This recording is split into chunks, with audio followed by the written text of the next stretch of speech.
ইয়র্কের ম্যানহাটন থেকে আপনাদের সঙ্গে আছে আমি খালেদ মহিউদ্দিন। ছাত্ররাই রাষ্ট্রের অভিভাবক। এই সময়ে ছাত্রদের নেতৃত্বে বাংলাদেশের নতুন করে গণতন্ত্রের অভিতার পথে যাত্রা শুরুর পর অনেকেই বলছেন যে ছাত্রদের কাছেই বা শুনতে হবে আমরা পরবর্তী জায়গা থেকে গতিপথটা কীরকম পাবো, গণতন্ত্রের বলি, স্বাধীনতার বলি, বাক স্বাধীনতার বলি এবং আমাদের সব মানুষের সমান অধিকারের কথা বলি। এসব নিয়ে কথা বলার জন্য আজ আমাদের সঙ্গে রয়েছেন বাংলাদেশ ইসলামী ছাত্র শিবিরের সভাপতি জনাব মঞ্জুরুল ইসলাম। জনাব মঞ্জুরুল ইসলাম, আপনাকে আমাদের অনুষ্ঠানে স্বাগত জানাই। আমাদের সাথে আরও আছেন, আপনি আমাদের সময় দিয়েছেন সেজন্য আপনাকে ধন্যবাদ। আমাদের সাথে আরও আছেন বাংলাদেশ ছাত্র ফেডারেশনের সভাপতি জনাব মশিউর রহমান খান রিচার্ড। জনাব মশিউর রহমান খান রিচার্ড, আপনাকেও ধন্যবাদ জানাই, আপনি আমাদের সময় দিয়েছেন সেজন্য আমরা আপনাকে আন্তরিক ধন্যবাদ জানাই। আমি জনাব মঞ্জুরুল ইসলামের কাছেই প্রথমে যেতে চাই যে আপনি জানেন যে একটা মানে অনেক বিষয় নিয়ে আপনার সঙ্গে আসলে কথা বলতে হবে। তা আমরা শুরুটা করছি এরকম, আপনি জানেন যে অগাস্টে পট পরিবর্তনের মধ্যে বাংলাদেশ ও ভারতের মধ্যে যে কূটনৈতিক সম্পর্ক, বা আমি যদি এটাকে সম্পর্ক না বলে বলি টানা পড়েন, তাতে নতুন উত্তেজনা তৈরি করে সোশ্যাল মিডিয়ায় ছড়িয়ে পড়া বুয়েটের গেটে ভারতের জাতীয় পতাকা পায়ে মারানোর দৃশ্য। এই পতাকা মারানোর মাস্টারমাইন্ড আসলে কারা, বা কারা এই উদ্যোগ নিল? শিবির এ ধরনের উদ্যোগ সমর্থন করেন কিনা? কেন আমি এই প্রশ্ন করছি, কারণ হচ্ছে যে অনেকেই বলছেন বা কেউ কেউ বলে থাকেন যে এই প্রক্রিয়াটার সঙ্গে আসলে ইসলামী ছাত্র শিবির খুব সরাসরিভাবে জড়িত। জনাব মঞ্জুরুল ইসলাম, আপনার কথা শুনতে চাই। ধন্যবাদ ভাইকে। প্রথম হলো যে প্রশ্নটি করেছে এখানে বুয়েটের গেটে বা ভারতের পতাকা পায়ে পদদলিত করা ইসলামী ছাত্র শিবিরের সাথে এই ধরনের কোনো সম্পৃক্ততা নাই, বা ইসলামী ছাত্র শিবির এই ধরনের কোনো কার্যকলাপের সাথে কখনোই সম্পর্ক রাখে না এবং এটাকে কখনোই সমর্থন করে না। এটার যদি বলি যে দেশ হিসেবে ভারত এবং বাংলাদেশ যার যার জায়গা থেকে তারা নিজেদেরকে ওন করে, সে হিসেবে অবশ্যই তারা তাদের পতাকা তাদের জন্য মর্যাদার, আমাদের দেশের পতাকা আমাদের জন্য নিঃসন্দেহে মর্যাদার। এক্ষেত্রে অবশ্যই আমরা একটা দেশের পতাকাকে এভাবে পদতলিত করাকে এটাকে আমরা সমর্থন করি না। জনাব মঞ্জুরুল ইসলাম, অগাস্ট বুয়েটে ছাত্র রাজনীতি নিষিদ্ধ হয়েছে আবরার হত্যার পর। একটা আপনার নিশ্চয়ই মনে থাকবে যে ছাত্র রাজনীতি বুয়েটে এখন করা যায় না, কিন্তু অগাস্ট পট পরিবর্তনের পরে অনেকেই বলছেন যে আপনার যে সংগঠন অর্থাৎ ইসলামিক ছাত্র শিবির বুয়েটে সক্রিয় হওয়ার, বুয়েটে অনেকখানি সক্রিয়, আপনি কি বুয়েটে ছাত্র সংগঠন করার সুযোগ ফেরত চাচ্ছেন কিনা বা ফেরত চান কিনা? ছাত্র শিবির বুয়েটের ছাত্র রাজনীতি নিষিদ্ধ হওয়ার পরে ছাত্র শিবির আনুষ্ঠানিক ঘোষণা দিয়েই রাজনৈতিক কার্যক্রম বন্ধ রাখে। ছাত্র শিবির যদি ক্যাম্পাস কর্তৃপক্ষ, স্টুডেন্ট যদি চায় যে এখানে ছাত্র রাজনীতি অবৈধতা, বা রাষ্ট্রীয় পক্ষ থেকে বা ক্যাম্পাসের পক্ষ থেকে যদি ছাত্র রাজনীতি নিষিদ্ধ যেটা আছে এটাকে উঠিয়ে নেওয়া হয়, সেক্ষেত্রে অবশ্যই আমরা সেখানে আমাদের কার্যক্রম শুরু করব।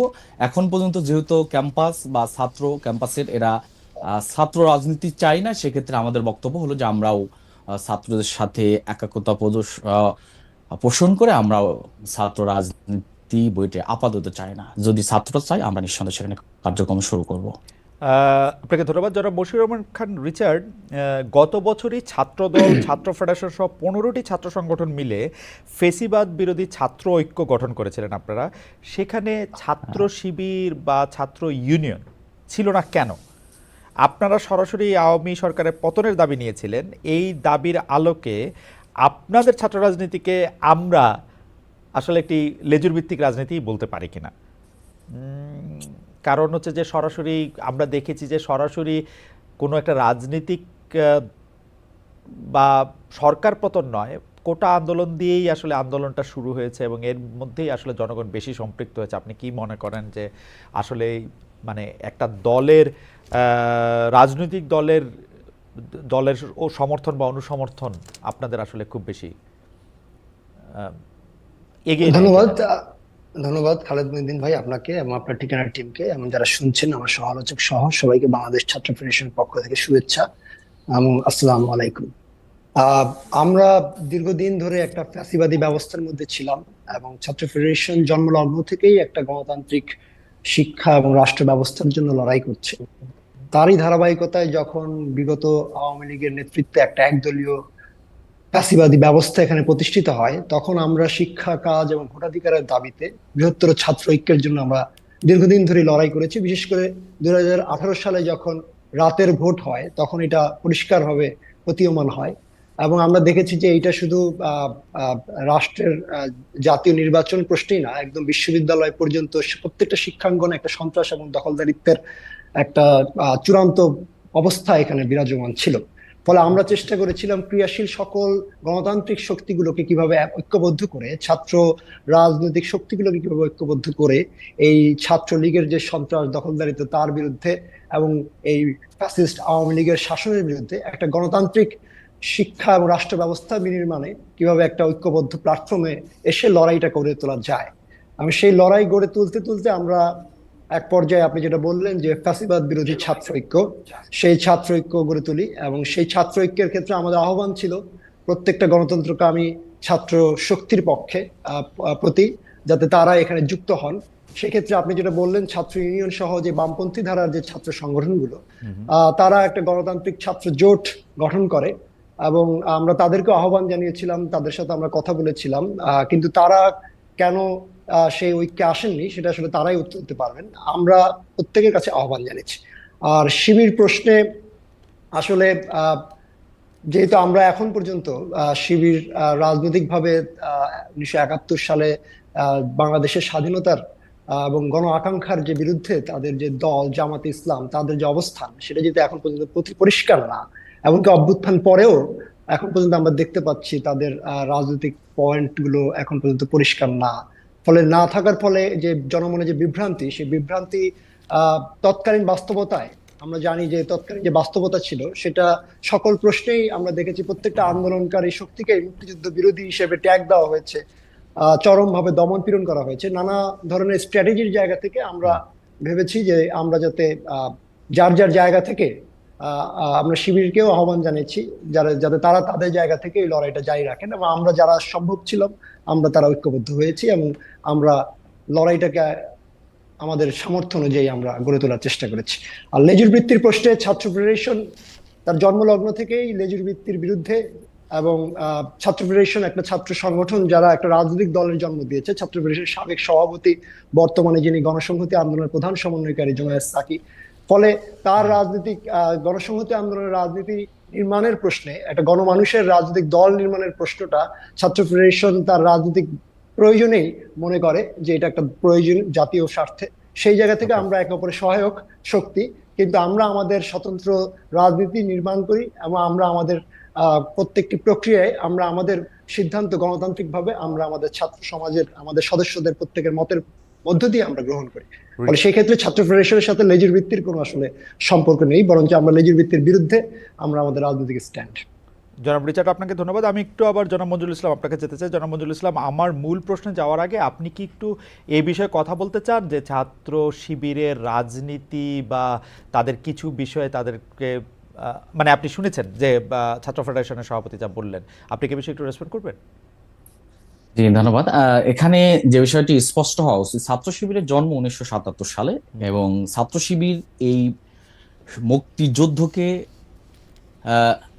কথা শুনতে পাচ্ছি না, আমার এখানে নেটের প্রবলেম হচ্ছে, বারবার মনে হচ্ছে যে ছাত্র শিবির জন্ম 1977 সালে। ছাত্র শিবির স্বাধীনতাকে, মহান মুক্তিযুদ্ধকে নিঃসন্দেহে ধারণ করে। যারা বলেন যে ছাত্র শিবির 71-এর ব্যাপারে অস্পষ্ট, তারা কি কারণে বলেন এটা তাদের নিজস্ব ব্যাপার হতে পারে। ইসলামী ছাত্র শিবির 71 আমাদের মহান অর্জন, এটাকে মানে তারা মানে ওন করে এবং এটাকে ধারণ করে। কাজে এটা ছাত্র শিবিরের অবস্থান থেকে ছাত্র শিবিরের স্পষ্ট। ছাত্র শিবিরের জন্ম হলো 1977 সালে। ছাত্র শিবিরের মুক্তিযুদ্ধের বিপক্ষে অবস্থানের যে প্রশ্নটা তোলা হচ্ছে, এটা একটা খুবই অবান্তর একটি প্রশ্ন আমি বলে মনে করি, কারণ এখানে কোনো প্রশ্ন তোলার আমি মনে করি অবকাশ নাই। এবং আমি যদি তাদের কথা বলি তাহলে আমরা বলতে পারি যে তাদের মানে এই বাম ধারার যত ছাত্র সংগঠন আছে, প্রত্যেকটা ছাত্র সংগঠনই তারা এদেশের মানে মব জাস্টিসের যে স্টারটা আমি মনে করি বাম ধারার ছাত্র সংগঠনগুলাই শুরু করেছে। তাদের দ্বারা অসংখ্য অপরাধ সংগঠিত হয়েছে। আমি সেই বিষয়গুলাই রাজনৈতিক এখানে সেই ডিবেটে যেতে চাচ্ছি না। আমি আমার জায়গা থেকে স্পষ্ট করতে চাই যে ছাত্র শিবির 5 আগস্টের পরেও তারা তাদের প্রকাশ্য কার্যক্রম আগে যেমন ছিল এখনো সেই কার্যক্রমকে অব্যাহত রেখেছে। কাজেই এই যে একটা প্রশ্ন তৈরি করা হচ্ছে, এটা আমি মনে করি অহেতু একটা প্রশ্ন দিয়ে মানে একটা আমি জনাব বিভ্রান্ত জনাব জনাব করা ছাড়া বিকল্প জনাব আমি আর মঞ্জুরুল কোনো ইসলাম, কিছু আপনি দেখেন আর কি। আপনি যথার্থই বলেছেন যে ছাত্র শিবিরের জন্ম 1977 সালে, কিন্তু ছাত্র শিবির যেই সংগঠনটির সহযোগী সংগঠন বা যে সংগঠনটি ছাত্র শিবিরের মুরব্বী সংগঠন, সে জামাতে ইসলামের জন্ম কিন্তু 70 সালের আগে, এবং 1971 সালে জামাত ইসলামের কিন্তু একটা ডিফাইন্ড ভূমিকা ছিল। তারা বাংলাদেশের মুক্তিযুদ্ধ, বাংলাদেশের জন্ম, এগুলি নিয়ে কিন্তু তাদের একটা ডিফাইন্ড অবস্থান ছিল। মানে আমি সেটা বিস্তারিত ব্যাখ্যা করতে চাই না, এইটাকে আপনি যেভাবেই বলেন তাদের একটা ডিফাইন্ড অবস্থান ছিল। তো সেই ডিফাইন্ড অবস্থানটা থেকে তর্কটা আসে হচ্ছে এই জায়গায় যে জামাতে ইসলামী কি তার ওই ডিফাইন্ড অবস্থানটা থেকে, ব্যক্তি বিশেষকে আমরা নানা সময় শুনেছি যে তারা বলেছেন যে না, এটা তাদের সিদ্ধান্ত ছিল, আমাদের তারপরে জন্ম হয়েছে, কিন্তু দল হিসাবে জামায়াতে ইসলামী তাদের সেই অবস্থানকে ভুল মনে করে কিনা, এই প্রশ্নটার ফয়সালা এখন হওয়া জরুরি। এই কারণ পরবর্তীকালে আওয়ামী লীগ যখন রাজনীতি করতে মানে নিয়মিত রাজনীতি করতে আসবে, তখন বারবারই এই উদাহরণটা সামনে আসবে। সেটা গণহত্যার সাথে, মানুষের সাথে, অবস্থানগত কারণে, সবার বিপক্ষে দাঁড়ানোর কারণে। সেই জায়গাটা একটু আপনি বলবেন কিনা, আপনারা এটা নিয়ে আসলে কি ভাবেন? আচ্ছা, এখানে স্পষ্ট করতে চাই যে এই 71-এর ইস্যুতে জামাত ইসলামী তার জায়গা থেকে স্ট্যান্ডটা পরিষ্কার করেছে, এবং জামাত ইসলামী সেই জায়গা থেকে তাদের বক্তব্য তারা রেখেছেন। ইসলামী ছাত্র শিবির 71 ইস্যুতে আমরা যদি বলি, স্পষ্ট করতে চাই, ইসলামী ছাত্র শিবির তার যাত্রা 77 সাল থেকে। কাজে 71 ইস্যুটাকে ইসলামী ছাত্র শিবির বিতর্কিত যে ইস্যুর কথা বলা হচ্ছে, আদতে জামাত ইসলামী সেটা আসলে বিতর্কিত অবস্থানে ছিল কিনা, নাকি জামাতের ব্যাপারে এটা অভিযোগ ছিল, যে অভিযোগগুলা শতভাগ সত্য প্রমাণিত হয়নি এখন পর্যন্ত, এগুলা নিয়ে আমার মনে হয় যে আরেকটু, আমি মনে করি যে অথবা এটাকে আওয়ামী লীগের একটা ন্যারেটিভ কিনা, বা আওয়ামী লীগ একটা ন্যারেটিভ দাঁড় করিয়ে দিয়েছে কিনা, যে ন্যারেটিভ গুলা বামধারা সকল সংগঠনগুলা লালন করে করে তারা চলে আসছে। কাজেই আমি মনে করি যে এটা একটা ন্যারেটিভ, আওয়ামী লীগের সৃষ্ট ন্যারেটিভ, এবং সেই ন্যারেটিভকে দাঁড় করিয়ে দিচ্ছে সকল বামধারার সংগঠনগুলা, যে বামধারাগুলা একটা অংশ সবসময় আওয়ামী লীগের জনাব মঞ্জুরুল ইসলাম, এই যে এটা একটা মুশকিল কারণ হচ্ছে যে এইগুলি নিয়ে আসলে প্রশ্ন করলে প্রশ্ন করতেই হয়। মানে আপনি যেটাকে নেগেটিভ বলতেছেন, যে আপনি 1971 সালে জামাতের ভূমিকাটা আসলে নেগেটিভ বলতেছেন কেন? জামাত কি 1971 সালে আমি যেটা বললাম তার বাইরে ভূমিকা ছিল? জামাত কি বাংলাদেশের অভ্যুদয়ের পক্ষে ছিল? আপনি এটাকে আওয়ামী লীগের নেগেটিভ কেন বলতেছেন? এটা আওয়ামী লীগের নেগেটিভ বলে তো মুশকিল, আমাকেও তো তখন আওয়ামী লীগের ট্যাগ খাইতে হয়, যেটা আমি আই ডোন্ট লাই। এখন যদি আপনার বক্তব্যটা যদি আওয়ামী লীগের ন্যারেটিভের পক্ষে যায়, তাহলে সেই হিসেবে হয়তো মানুষ সে ধরনের ট্রিট করতেই পারে। আমি পার্সোনালি সেই ধরনের ট্রিট করছি না। আমি আমার জায়গা থেকে স্পষ্ট করতে চাচ্ছি যে এটা আওয়ামী লীগের ন্যারেটিভটাকে যারা ধারণ করে এখন পর্যন্ত এই যে অনৈক্যের বক্তব্য দিয়ে আসছে, এটা ছাড়া তো আমি আর অন্য কিছু দেখি না। এখানে আমি আমার কথা যদি বলি, তাহলে আমরা বলতে পারি যে ইসলামী ছাত্র শিবির একটা লেজুর ভিত্তির কথা আশা বলা হয়েছে। ইসলামী ছাত্র শিবির লেজুর ভিত্তির বিরুদ্ধে অবস্থান গ্রহণ করেছে। জামাত ইসলামী স্বতন্ত্র সংগঠন, ইসলামী ছাত্র শিবির স্বতন্ত্র সংগঠন হিসেবে পথ চলে। কাজে এখানে যে লেজুর ভিত্তির কথা আসছে, যে আমরা জামাত ইসলামের লেজুর ভিত্তি করি কিনা, আমরা জামাত ইসলামের লেজুর ভিত্তি করি না। আমরা স্বতন্ত্র সংগঠন হিসেবে আমাদের কার্যক্রম পরিচালনা করি এবং শতভাগ স্বতন্ত্র করি। এবং এখানে ছাত্র ফেডারেশনের সভাপতি যে কথাটা বলেছেন যে তারা লেজুর ভিত্তির বিরোধিতা করেন, তারা লেজুর ভিত্তির কতটুকু বিরোধিতা করেন, নাকি তারা লেজুর ভিত্তির সাথে সম্পৃক্ত, এই বিষয়গুলো আমার মনে হয় ক্লিয়ার হওয়া উচিত বলে আমি মনে করি।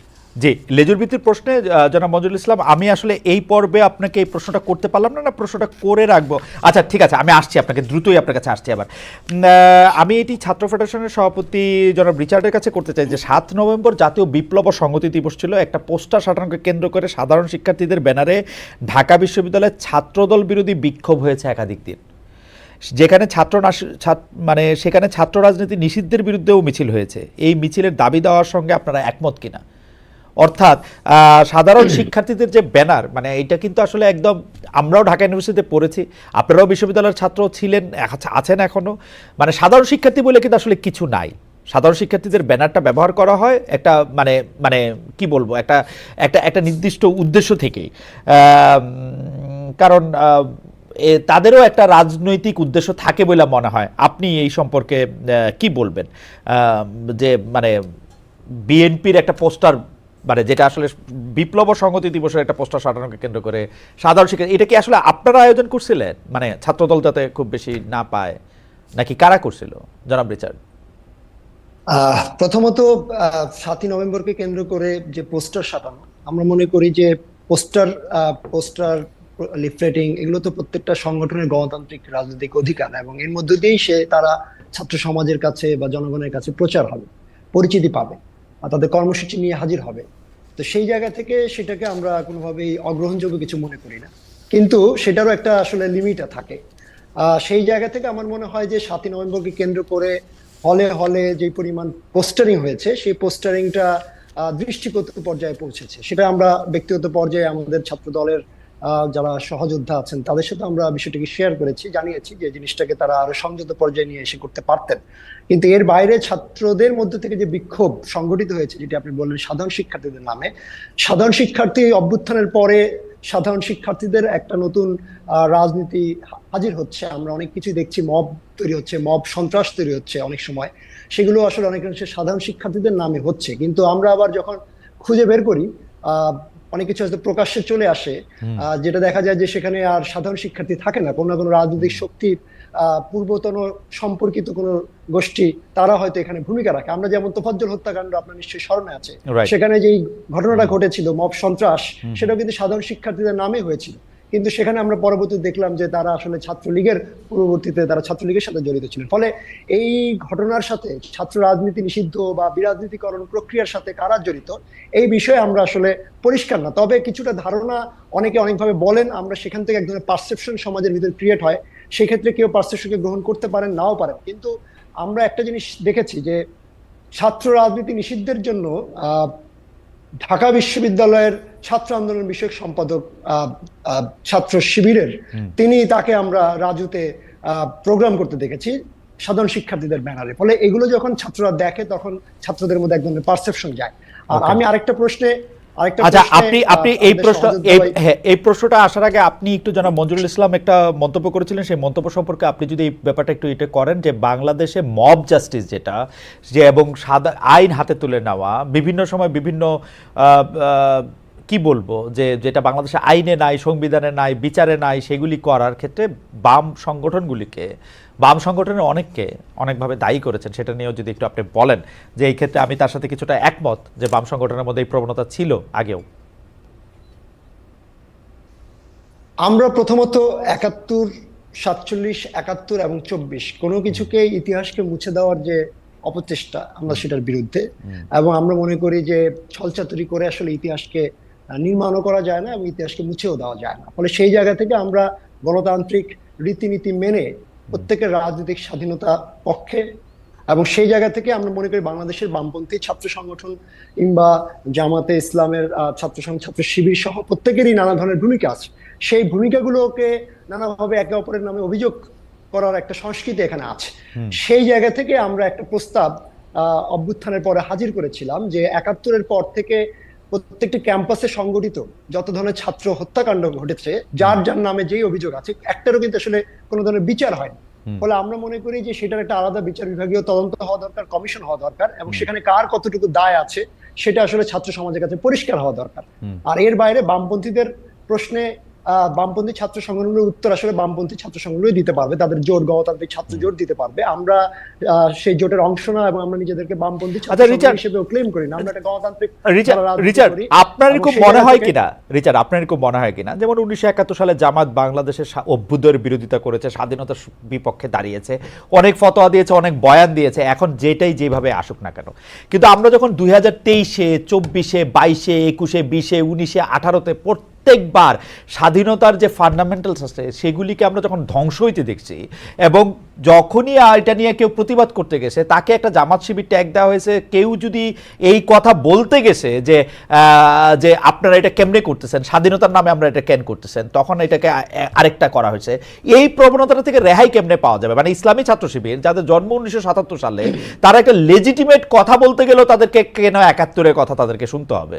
মানে লেজিটিমেট কথা বলতে মানে তারা ক্যাম্পাসে একটা অত্যাচারের সম্মুখীন হতেছে, ক্যাম্পাসে একটা দুর্নীতি সন্ত্রাসের জায়গা থেকেও তারা যদি এইটার প্রতিবাদ করতে যায় তখন তাদেরকে শুনতে হবে যে 71 সালে তোমরা কি করছো। মানে হোয়াই ইজ দ্যাট? মানে এইটা অবশ্যই একটা এখানে দুইটা প্রশ্ন। একটা প্রশ্ন হচ্ছে যে এই যে ছাত্র শিবির ট্যাগ দিয়ে বিভিন্ন সময় বিভিন্ন জনকে হত্যা করা হয়েছে, ছাত্র শিবির তো কোনো নিষিদ্ধ সংগঠন না, কিন্তু তারপরেও ক্যাম্পাসে সহ সারা দেশে তাদের রাজনীতি, প্রকাশ্য রাজনীতি করার যে অধিকার, সেটাকে খর্ব করা হয়েছে। তাদেরকে ব্র্যান্ডিং করা হয়েছে এবং ব্র্যান্ডিং করে তাদের উপর সকল অত্যাচারকে হালাল করার চেষ্টা করা হয়েছে আওয়ামী লীগের তরফ থেকে, ছাত্রলীগের তরফ থেকে। এইটার বিরুদ্ধে আমরা ছাত্র ফেডারেশন একটা সময় থেকে আমরা বলা শুরু করেছি এবং আমাদের ঝুঁকি নিয়ে বলা শুরু করেছি। আমাদেরকেও এই কথা বলার কারণে আমাদেরকেও একভাবে মুক্তিযুদ্ধ বিরোধী কিংবা প্রো ইসলামিস্ট ধারার রাজনীতি, নানা ধরনের আমাদেরকে কিন্তু ট্যাগিং করা হয়েছে। হ্যাঁ, বামাতি বলে আমাদেরকেও কিন্তু ক্ষমতাসীনদের দিক থেকে নানা ট্যাগের শিকার হতে হচ্ছে। আজকে এই যে ট্যাগিং এর সংস্কৃতি এবং এই যে একজন কালিমালিপ্ত করে তার রাজনৈতিক অধিকারকে সংকুচিত করে তার উপর সকল অত্যাচারকে হালাল করার সংস্কৃতি যেটা আওয়ামী লীগ নির্মাণ করেছে, ৭১কে তারা তাদের নিজেদের একটা একক কর্তৃত্বে প্রতিষ্ঠা করেছে, এটাকে একটা চ্যাম্পিয়ন দল হিসেবে নিজেদের একক কৃতিত্ব এবং কর্তৃত্ব নির্মাণের স্বার্থে। কিন্তু আপনার মনে হয় না যে ৭১কে যে আওয়ামী লীগ তাদের মৌরুষি পাট্টা করতে পেরেছে তার কারণ হচ্ছে যে আপনারা তো ৭১কে, আপনারা মনে হয় আওয়ামী লীগের চেয়েও বেশি ৭১কে আওয়ামী লীগের মনে করেন, মুক্তিযুদ্ধকে আওয়ামী লীগের মনে করেন। কারণ আপনারা মুক্তিযুদ্ধের কোনো কিছু ওন করেন না, মুক্তিযুদ্ধের স্লোগান ওন করেন না, মুক্তিযুদ্ধের মানে মুক্তিযুদ্ধের কোনো যেটা হচ্ছে যে মুক্তিযুদ্ধের সাথে কোনো সম্পর্কিত আছে, আপনারা ওইটার যদি থিসিস হয় আপনারা ওটা একটা এন্টি থিসিস লিখতে চান। মানে ওয়ানলি আওয়ামী লীগের বিরোধিতার নামে আপনারা ১৬ ডিসেম্বরকে এখন ফিকে করে ফেলতে চান, মানে যেহেতু এটা আওয়ামী লীগ করতো, মানে ওইটাই বা কেমন? প্রশ্নটা আপনার কাছে রাখলাম, আমি আসতেছি আপনার কাছে যে আপনারা বলেন যে মুক্তিযুদ্ধকে আওয়ামী লীগ কলুষিত করছে, কিন্তু মুক্তিযুদ্ধকে আপনারা আওয়ামী লীগের সম্পত্তি বানায় ট্রফি হিসেবে তার হাতে আপনারাই বেশি তুলে দেন। মানে আপনি দেখেন গত বছরের ১৬ ডিসেম্বর হচ্ছে, এবারে ১৬ ডিসেম্বর আলাদা হবে, কারণ আওয়ামী লীগ ১৬ ডিসেম্বর বেশি করে করতো। মুক্তিযুদ্ধ শব্দটা এখন একটা গালাগালিতে পরিণত হবে, কারণ আওয়ামী লীগ মুক্তিযুদ্ধদের বেশি ইয়াতে দিছে। জয় বাংলা বলা যায় না ৭৫ থেকে ৯৬ পর্যন্ত ২১ বছর, কারণ আওয়ামী লীগের স্লোগান এটা। মানে ওয়াই ইজ দ্যাট? আমি এটা নিয়ে আসলে ইয়ার কাছেও জানতে চাইবো, জনাব মঞ্জুরুল ইসলাম আপনার কাছেও জানতে চাইবো। আমি আপনার কাছে কি স্পেসিফিক যে প্রশ্নটা করি যে সেটা হলো যে আসলে ঢাকা ইউনিভার্সিটিতে ওই ৭ নভেম্বরের সভাটা নিয়ে আমরা যেটা বলতেছিলাম, এইটার পিছনে কি আসলে ইসলামী ছাত্র শিবির, আপনারা বিএনপিকে ঢুকতে দিতে চান না বা বিএনপি ছাত্রদলকে ঢুকতে দিতে চান না, এবং যেই কারণে আপনারা এটা সাধারণ শিক্ষার্থীদের ব্যানারে একটা মানে এরকম একটা কিছু করতেছেন, হিসাবটা কি এইটা? আর ওইটা একটু বললেন তো যে মুক্তিযুদ্ধটা আপনারা পার্মানেন্টলি মুক্তিযুদ্ধের সাথে আওয়ামী লীগকেই ট্যাগ করে রাখতে চান কিনা? জি, ঢাকা বিশ্ববিদ্যালয়ের পোস্টার লাগানো নিয়ে যে বিষয়টা আসছে অভিযোগ ছাত্র দলের পক্ষ থেকে, এটার ব্যাপারে স্পষ্ট করে বলতেছে যে এখানে ছাত্র শিবিরের কোনো সম্পৃক্ততা নাই। এখানে এই জন্য নাই যে যেহেতু ছাত্র জনতা ঢাকা বিশ্ববিদ্যালয়ের বিশেষ করে সাধারণ ছাত্ররা তারা ছাত্র রাজনীতি নিষিদ্ধ বা ছাত্র রাজনীতি চায় না এরকম একটা বক্তব্য দীর্ঘদিন ধরে দিয়ে আসছে, কাজে তাদের সেই জায়গা থেকে হয়তো এই ধরনের কথা আসতে পারে বা তারা মিছিল করতে পারে বা তারা প্রতিবাদ করতে পারে।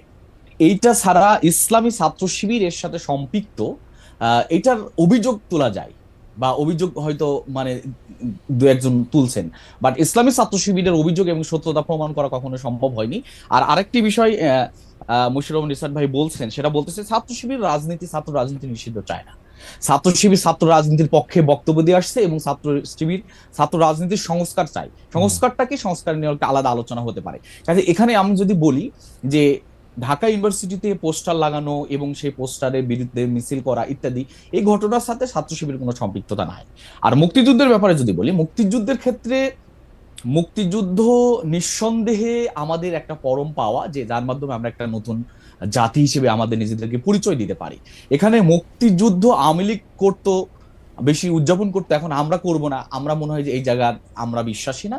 তবে আওয়ামী লীগ যে নিজস্ব সম্পদে পরিণত করেছিল, আওয়ামী লীগ এটাকে নিজস্ব মনে করে এটাকে উদযাপন করতো, ওই জায়গা থেকে হয়তো এখন জাতি বের হয়ে আসবে। মঞ্জুর ইসলাম ভাই, আপনি কি এই জিনিসটা খেয়াল করছেন আওয়ামী লীগ যেটা নিজস্ব সম্পত্তিতে পরিণত করতো? আমার প্রশ্নটা হচ্ছে এইটা আমরা আওয়ামী লীগরে মানে এইটা হাতে তুলে ওরা নিজস্ব সম্পত্তি কইরা দিছি কিনা? আমরা মুক্তিযুদ্ধ থেকে আওয়ামী লীগের থেকে দূরে থাকতে চাই বলে মুক্তিযুদ্ধ থেকে দূরে থাকবো, ওইটা কইরা দুইটারে এক করে ফেলছে কিনা? আওয়ামী লীগ শুনলেই মুক্তিযুদ্ধ মনে হয় কিনা, মুক্তিযুদ্ধ শুনলে আওয়ামী লীগ মনে হয় কিনা?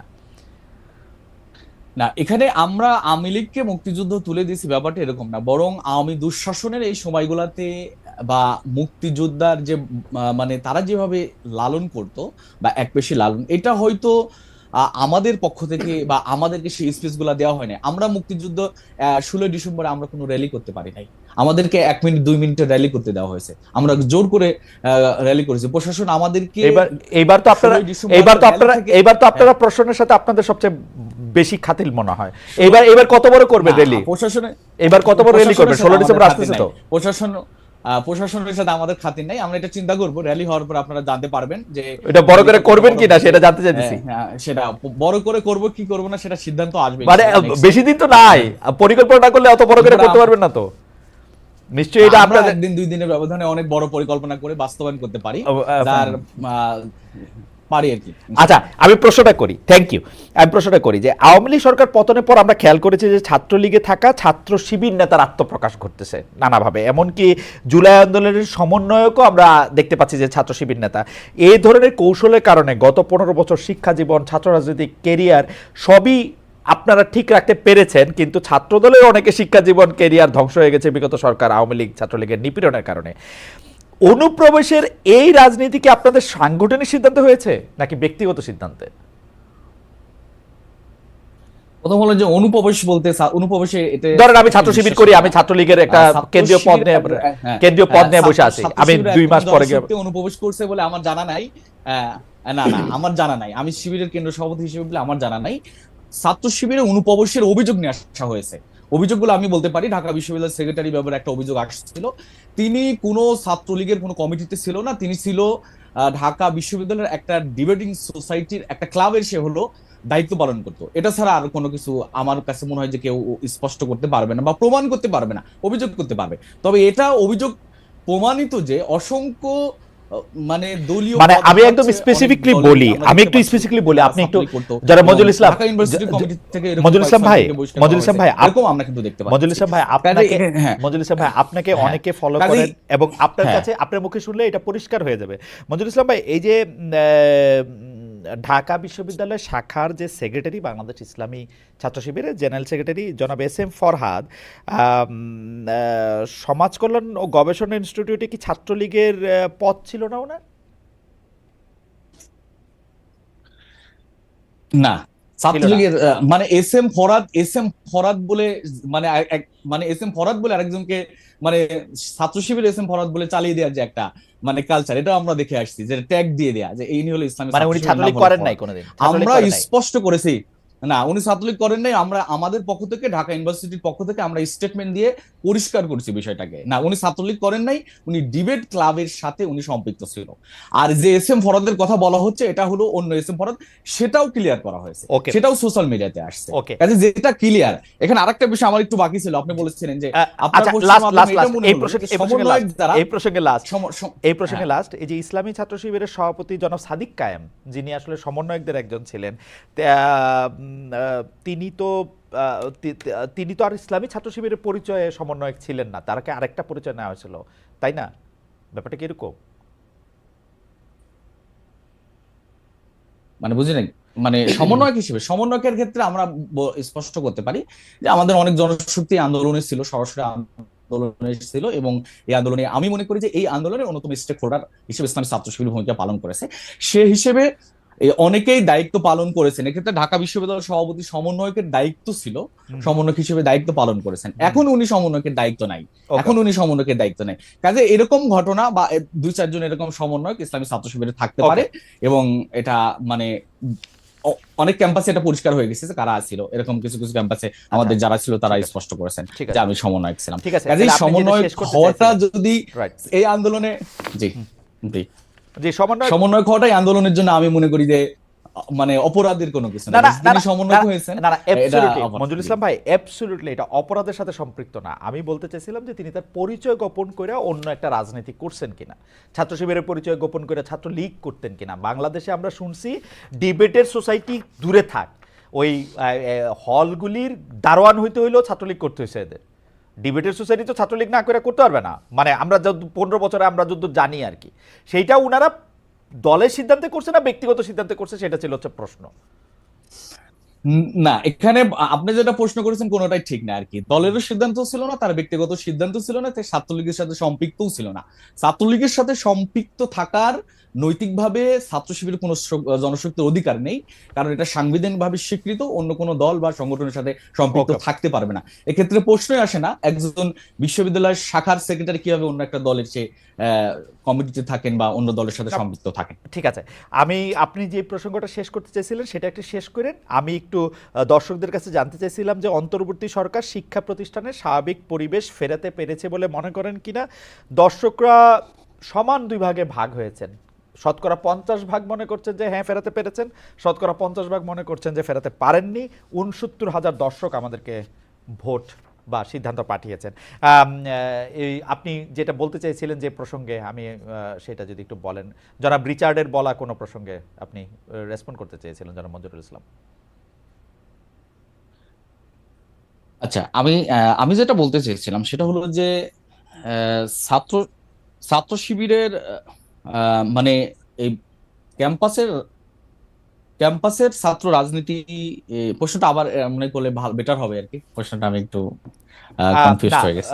জনাব রিচার্ড যেটি আসলে বলতে চেয়েছেন সেটি আপনি রিচার্ড অনেকগুলি কথা বলেছেন। আপনি নিজের থেকেই বলছিলেন যে একটা বিষয় আপনি রেসপন্ড করতে চান, মানে আমি বিষয়টা জানি না মানে কোন প্রসঙ্গে। জনাব রিচার্ড আসলে ক্যাম্পাসে রাজনীতি, লেজুর বৃত্তি, ছাত্র শিবিরের সাথে সম্পর্ক, সংগঠনের নানা বিষয়ে কথা বলেছেন। তাহলে কি আমরা আবার একটু রিচার্ড সাহেবের কাছে যাবো, আপনার যদি কোনো কিছু মনে হয়? যে আমি তাহলে বুঝতে পারছি, যে হ্যাঁ আমি বুঝতে পারছি, উনি উনি অনেক কথাই বলছেন 71-এর বিষয়ে। আমি হ্যাঁ কথা বলেছি হ্যাঁ 5 আগস্টের পরের, উনি বলছেন 5 আগস্টের পরও ছাত্র শিবিরের কার্যক্রম অস্পষ্ট বা এই জাতীয় কথা জি জি বলেছেন। জি আমরা এখানে স্পষ্ট করে বলতে পারি যে 5 আগস্টের পরে ছাত্র শিবিরের কার্যক্রম বা আগের কার্যক্রম সবসময় ছাত্র শিবিরের কার্যক্রম ওপেন ছিল, এবং 5 আগস্টের পরে ছাত্র শিবির সেই স্পেসটা পাচ্ছে যে স্পেসটা 5 আগস্টের আগে পাইনি। মিডিয়া থেকে শুরু করে সকল ক্ষেত্রে আমাদের সেই স্পেসটা এখন আমরা পাচ্ছি, যে মিডিয়া আমাদেরকে একটু সুযোগ দিচ্ছে, যেটা আগেও মিডিয়া আমাদেরকে এইভাবে কোনোদিন সুযোগ দেয় নাই। কাজে এই ধরনের যে অভিযোগগুলো আসছে যে আমাদের ছাত্র শিবিরের ব্যাপারে তারা আমরা অস্পষ্ট, এই ব্যাপারটাকে ক্লিয়ার হতে চাচ্ছিলাম যে ছাত্র শিবির সবসময় ওপেন ছিল, ওপেন ছাত্র রাজনীতি করেছে, এবং তাদের কার্যক্রমগুলা ধারাবাহিকভাবে আমরা যদি দেখি সোশ্যাল মিডিয়া, আমরা যেহেতু মিডিয়াতে সেই এক্সেস পাই নাই, সোশ্যাল মিডিয়ায় আমাদের সেই অ্যাক্টিভিটিস গুলা আমরা দেখানোর সুযোগটা পেয়েছি, এটা আর কি। আপনাকে ধন্যবাদ। আমি একটু জনাব রিচার্ডের কাছে যেতে চাই। শিক্ষককে অপসারণ বা শিক্ষককে রাখার দাবিতে তো সারা দেশে তো আছেই। প্রতিদিনই ঢাকা শহর সহ দেশের মেজর সিটিগুলিতে বা যেখানে বিশ্ববিদ্যালয় রয়েছে সেখানে ছাত্ররা কোনো না কোনোভাবে রাজপথ উত্তাল করে রেখেছে। বিশেষ করে ঢাকায় কখনো 7 কলেজের সংকট নিয়ে আন্দোলন, তিতুমির কলেজকে বিশ্ববিদ্যালয়ে রূপ দেওয়ার দাবি, কখনো ঢাকা কলেজের সাথে অন্য কলেজের সংঘর্ষ, কখনো বা কোনো বিশ্ববিদ্যালয়ে ভিসির পদত্যাগ দাবি, কখনো ভারতের আগ্রাসনের প্রতিবাদ। 5 আগস্টের পর ছাত্রদের স্বাভাবিক লেখাপড়ার পরিবেশ নিশ্চিত করা যাচ্ছে না কেন? রাষ্ট্র সংস্কার, নির্বাচন, সরকার নিয়ে আপনারা যতটা মনোযোগী, শিক্ষার্থীদের সংকটগুলি নিয়ে আপনারা কি করছেন আসলে, জনাব রিচার্ড? ধন্যবাদ খালেদ ভাই। আমি প্রশ্নের আগে গত প্রশ্নে আপনি আমাকে কিছু আলাপ করেছিলেন এবং সেক্ষেত্রে আপনারা বলে সম্বোধন করেছেন। এই আপনারাটা আসলে কারা আমি এখন পরিষ্কার হতে পারিনি। তবে আমরা আমাদের দিক থেকে বলতে পারি যে মুক্তিযুদ্ধকে আওয়ামী লীগ যেভাবে তার একক দলীয় সম্পত্তিতে পরিণত করেছে, আমরা আমাদের জন্ম লগ্ন এবং তার সহোদর হিসেবে অনেকেই ভূমিকা পালন করেছে, এটা সত্য। এবং বামপন্থীদের নামে পরিচয়ে বিভিন্ন সংগঠন এবং তাদের মধ্যে একাংশ তো আওয়ামী লীগের সাথে জোটও করেছে। এই পুরো ফ্যাসিবাদের সরাসরি সহোদর ছিল, কেউ কেউ হয়তো পরোক্ষ সহোদর ছিল। ফলে এই সহোদরদের বাইরে যে আমরা তাদের সমালোচনার মধ্য দিয়ে আলাদা রাজনৈতিক শক্তি নির্মাণের স্বার্থেই আমরা আমাদের যাত্রা, এবং আমরা মুক্তিযুদ্ধের যে আওয়ামী বয়ান, সেই বয়ানকে সবসময় আমরা চ্যালেঞ্জ করেছি। এবং একই সাথে আমরা নতুন নির্মাণের কথাও বলেছি। যেমন আপনি যদি বলেন যে বাংলাদেশে মুক্তিযুদ্ধের প্রকৃত ঘোষণা যেটা ছিল সেটার সাথে মূলনীতির যে তফাৎ, আমরা কিন্তু সেই বিষয়টাকে নিয়ে সবসময় সোচ্চার ছিলাম যে এখানে আমাদের মুক্তিযুদ্ধের পরিষ্কার ঘোষণা ছিল সাম্য, মানবিক মর্যাদা এবং সামাজিক ন্যায় বিচার।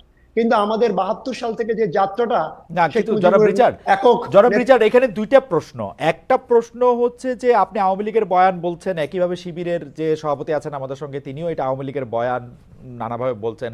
কিন্তু আমরা কি আসলে মুক্তিযুদ্ধকে বা আমাদের যুদ্ধ জেতাটাকে আরেকটা দেশের সঙ্গে আরেকটা ইয়ের সাথে, এটা কি আমরা আওয়ামী লীগের মতো সেলিব্রেট করি? এক। দুই হচ্ছে যে আপনি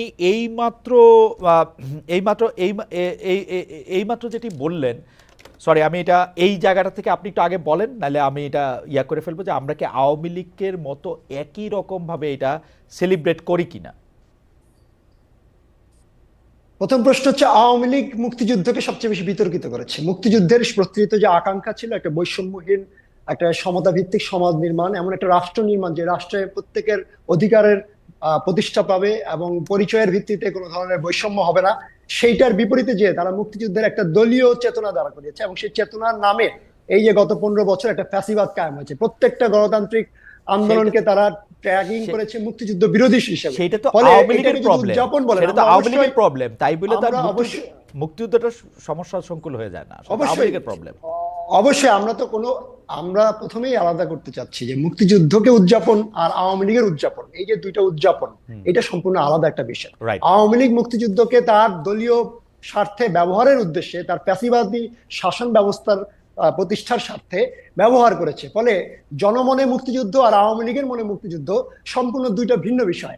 জনগণ মুক্তিযুদ্ধকে অবশ্যই সেলিব্রেট করে এবং মুক্তিযুদ্ধকে বাংলাদেশ রাষ্ট্রের জনগণ করে, রাজনৈতিক দলগুলি, আওয়ামী লীগ জনগণ করে, আওয়ামী লীগ ছাড়া অন্য রাজনৈতিক দলগুলি করে কিনা, জামায়াতে ইসলামী যথেষ্ট অবশ্যই পরিমাণে করে। মুক্তিযুদ্ধকে সেলিব্রেট করে কিনা, ইসলামী ছাত্র শিবির করে কিনা, আর দলগুলি, আর রাজনৈতিক দলগুলি, বিএনপি যথেষ্ট পরিমাণ করে কিনা, আপনার কাছে কি মনে হয়? এইবার তো আর আওয়ামী লীগ নাই, রাস্তায় থাকতে দিবে, এইবার আমরা কি সেই সেলিব্রেশন দেখব? এক আরেকটা প্রশ্ন আপনি এই প্রসঙ্গে একটু বললেন যে ৭২-এর স্বাধীনতার যে মূল যে ঘোষণা, সেটা থেকে আইসে আবার সংবিধানে যে মূলনীতিগুলো আলাদা হলো, শিক্ষা, সাম্য, মানবিক মর্যাদা থেকে, যে তারা আলাদা হইতে পারে শব্দের মাধ্যমে, কিন্তু তারা কি সাংঘর্ষিক? তারা তো উল্টা জিনিস তো না।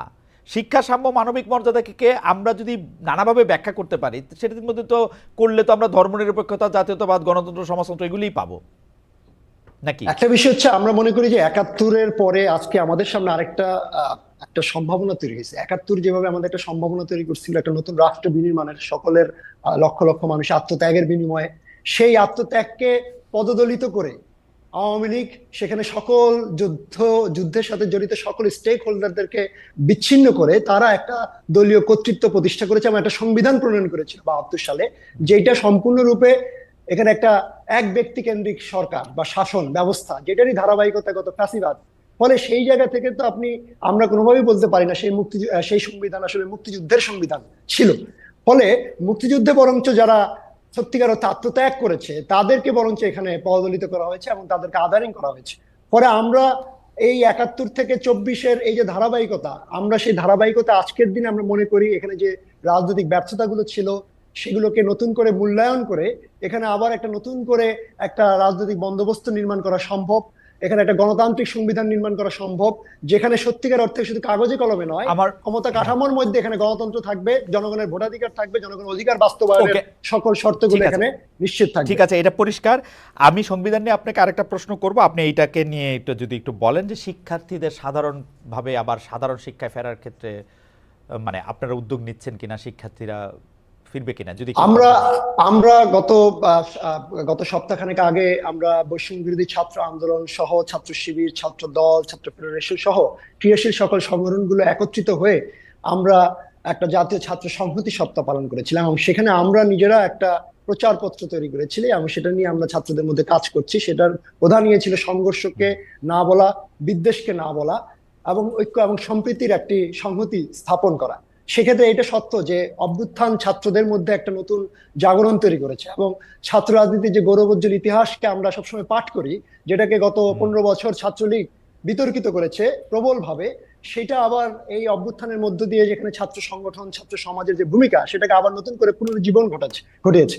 ফলে সেই জায়গা থেকে ছাত্ররা আজকে একটা শক্তি হিসেবে নিজেদেরকে দেখে, সেখানে একটা বিশৃঙ্খলা আছে, এটা আমরা বুঝি। সেক্ষেত্রে রাজনৈতিক সংগঠনগুলো, বৈষম্য বিরোধী ছাত্র আন্দোলনের যে নেতৃত্ব, তাদের সকলের সমন্বিত ভাবে এবং একই সাথে সরকারকেও আজকে উদ্যোগী হয়ে আমরা এই জন্য একটা জাতীয় ছাত্র কাউন্সিল গঠনের আহ্বান জানিয়েছি, যাতে আমরা একটা কাউন্সিল গঠন করে সেখানে সকল শক্তিগুলো, অভ্যুত্থানকারী সকল শক্তিগুলো যখন বিভক্ত হয়ে যায়, আলাদা হয়ে যায়, তখন কিন্তু ছাত্ররাও তার ঐক্যবদ্ধ থাকার কোনো প্ল্যাটফর্ম খুঁজে পায়। আপনি জাতীয় ছাত্র কাউন্সিল, এটা ছাত্র কাউন্সিলের কথা বলছেন। আমি সংবিধান নিয়ে আপনাকে প্রশ্নটা করি। সংবিধানের কথা এই আগস্ট বিপ্লবের পরে খুব বেশি শোনা যাচ্ছে, এজ ইফ 1972 সালেই হোক আর 2024 সালে হোক, শেখ হাসিনার কাছে যদি এই সংবিধানটা না থাকতো তিনি আর এত স্বৈরাচারী বা ফেসিবাদী হয়ে উঠতে পারতেন না।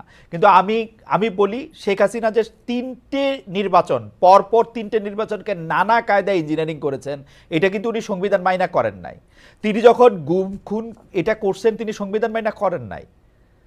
তিনটা নির্বাচন ম্যানিপুলেট করা বা গুমখুন করা, আপনারা কেন, এবং আমার ধারণা যে এটা আপনারাও ভালো করে জানেন যে শেখ হাসিনা নিজের যোগ্যতাতেই, সংবিধানের সাহায্যে না, নিজের যোগ্যতাতেই এটা করছে, কিন্তু আপনারা সংবিধানটারেই মানে সবচেয়ে বড় জায়গা কেন দেখতেছেন? আপনি যদি আমরা যারা মঞ্জুরুল ইসলামকে একটু শুনে তারপর আপনার কাছে শুনি। যারা মঞ্জুরুল ইসলাম, আপনার কাছে আমার একই প্রশ্ন যে আপনারা মনে করেন কি না 1971 সালে পরে রাষ্ট্র পরিচালনার যে মূলনীতিগুলি নেওয়া হয়েছিল যে সংবিধানে, সেটাই বাংলাদেশ রাষ্ট্রের শাসকদের ফেসিবাদী হয়ে ওঠার কারণ? জি।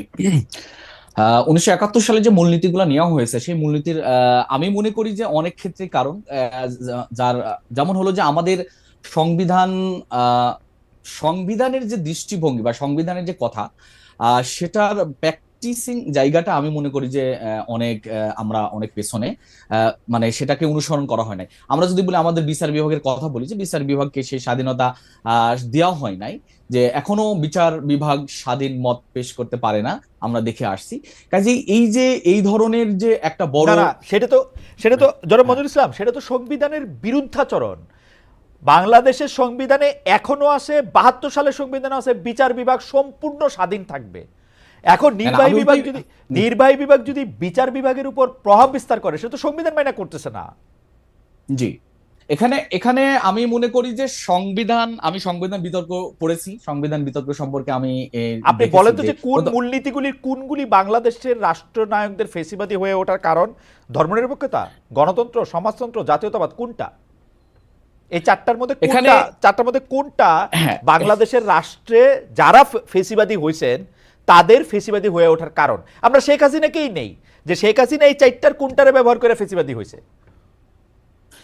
এখানে এখানে হলো যে সংবিধান মেনেই যে মানে ফ্যাসিবাদী হওয়া, এইটা আমি মনে করি যে সংবিধানের কোনো ক্ষেত্রে সংবিধান অনুসরণ না করে করছেন। কিন্তু ফ্যাসিবাদের জন্ম হয় হলো ফ্যাসিবাদী ব্যক্তি হন, দল হন বা অন্যদের দ্বারা প্রভাবিত হন। এক্ষেত্রে বলতে পারি যে হয়তো সংবিধানের এই কথাগুলার মাধ্যমে সংবিধান তার সংবিধানের জায়গায় ছিল, কিন্তু রাষ্ট্র পরিচালনার ক্ষেত্রে সংবিধান সেই অনুসরণ করার যে জায়গাটা, ওই জায়গাটা আমি মনে করি যে শতভাগ অনুসরণ করা হয় নাই।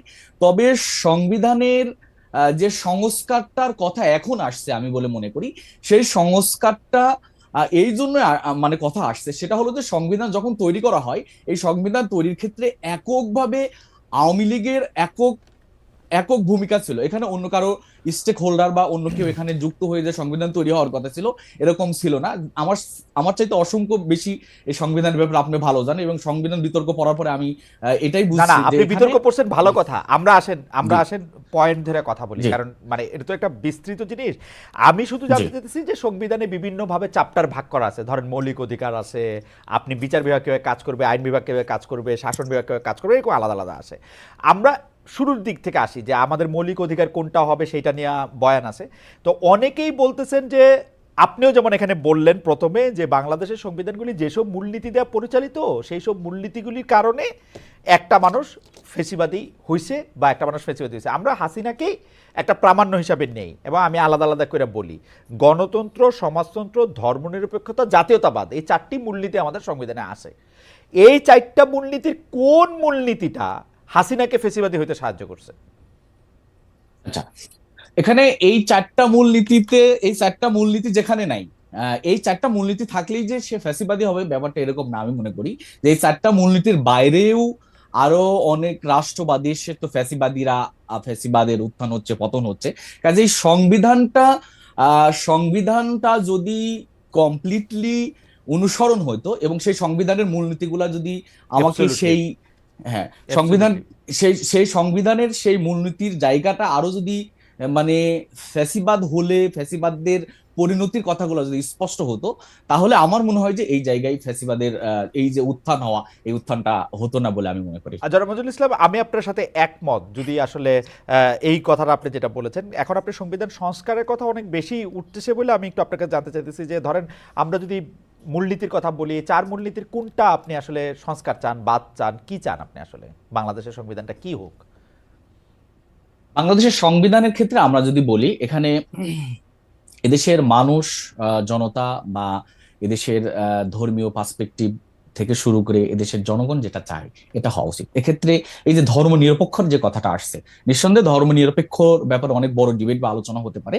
ধর্ম নিরপেক্ষটাকে এ জাতির মানুষ কখনোই গ্রহণ করবে না। যদি কোনো গণভোটও নেওয়া হতো, আমি এখানে স্পষ্ট করে বলতে পারছি গণভোটে ধর্ম নিরপেক্ষ এটা বাদ যাবে আর কি।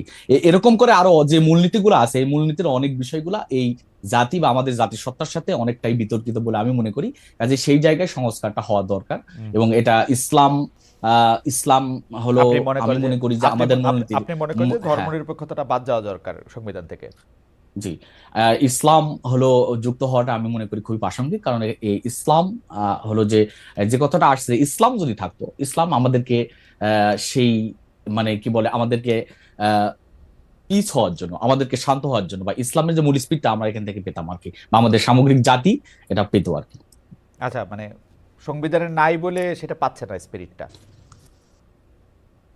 সংবিধানে নাই বলে পাচ্ছে না, শাসক শ্রেণীরা নিঃসন্দেহে সংবিধানে থাকলে একটা লিখিত থাকতো, এবং এটা হলো যে আমাদেরকে লিখিত আছে তো রাষ্ট্রধর্ম ইসলাম। রাষ্ট্রধর্ম ইসলাম, রাষ্ট্রধর্ম ইসলাম আছে, এটা নিয়ে ইসলাম শুধু না অন্যটাও আছে, কিন্তু ইসলাম না না, রাষ্ট্রধর্ম ইসলাম আছে। রাষ্ট্রধর্ম ইসলাম আছে, আমরা সেই ইসলামটাকে চাচ্ছি এটা থাক, এবং ধর্ম নিরপেক্ষতাকে বাদ দিতে হবে। আচ্ছা, ধর্ম নিরপেক্ষতা বাদ, ওকে ফাইন, রাষ্ট্রধর্ম ইসলাম থাক আর ধর্মনিরপেক্ষতা বাদ থাক। আমি এই প্রশ্নে জনাব রিচার্ড আপনার কাছে আসছি। আমি প্রশ্নটাকে আবার একটু পিন পয়েন্ট করি যে ধর্মনিরপেক্ষতা, জাতীয়তাবাদ, গণতন্ত্র, সমাজতন্ত্র, চারটি মূলনীতি যেটা আসলে শিক্ষা, সাম্য, মানবিক মর্যাদা থেকে আলাদা, যেটা আপনি আসলে পয়েন্ট আউট করেছেন যে এর কোনটার কারণে শেখ হাসিনা এরকম 15 বছর এরকম একটা ফেসিবাদী হইতে পারলো, এক। আর দুই হচ্ছে যে জনাব মঞ্জুরুল ইসলাম স্পষ্ট বলেছেন যে তিনি আসলে চান যে রাষ্ট্রধর্ম ইসলাম থাক, ধর্মনিরপেক্ষতা বাদ যাক। আপনি আপনার মতামতটা আমরা একটু শুনতে চাই। প্রথমত আমরা মনে করি মূলনীতি সাথে আসলে ফ্যাসিবাদের কোনো সরাসরি কোনো সম্পর্ক নাই। মূলনীতি কি আছে না আছে তার সাথে সম্পর্ক নাই, কিন্তু আমরা মনে করি যে ওই 71-এর পরে যে সংবিধানটা প্রণয়ন হয়েছে সেটা গণতান্ত্রিক আকাঙ্ক্ষাকে ধারণ করে না। সেই জায়গা থেকে আমরা মনে করি যে সাম্য, মর্যাদা এবং সামাজিক ন্যায় বিচারের যে ঘোষণা, প্রতিশ্রুত ঘোষণা, তার ভিত্তিতে আসলে সংবিধান প্রণয়ন হওয়ার প্রয়োজন ছিল। কিন্তু যেটাকে আমরা সমালোচনা করি এবং যেটা সংস্কারের লক্ষ্যে আমরা এমনকি ফ্যাসিবাদ বিরোধী ছাত্র ঐক্যের গঠন করেছিলাম, এবং যেটার ধারাবাহিকতা আজকের দিনে আমরা সংস্কারের আলাপগুলোকে খুব জোরালোভাবে উঠতে দেখছি, সেটা মূলত সংবিধানের ক্ষমতা কাঠামো, যেখানে প্রধানমন্ত্রীকে সকল ক্ষমতার মালিক বানিয়ে দেওয়া হয়েছে এবং সেখানে তার কোনো ক্ষমতাকে কোনো ভারসাম্য নাই। সেখানে আমরা প্রধানমন্ত্রী এবং রাষ্ট্রপতির মধ্যে কোনো ক্ষমতার ভারসাম্য দেখতে পাচ্ছি না। আমরা দেখতেছি যে প্রধানমন্ত্রী সকল ক্ষমতার ঊর্ধ্বে, তিনি বিচার বিভাগকে নিয়ন্ত্রণ করতে পারেন, তিনি আমাদের আইন বিভাগকে নিয়ন্ত্রণ করতে পারেন, তিনি সকল বিভাগকে নিয়ন্ত্রণ করতে পারেন। ফলে এরকম একটা স্বেচ্ছাচারী ক্ষমতা যখন একটা সাংবিধানিক ভাবে একজনকে দেওয়া থাকে, তখন সেটা বাই প্রোডাক্ট হিসেবেই এখানে ফ্যাসিবাদ আসলে তৈরি হয়।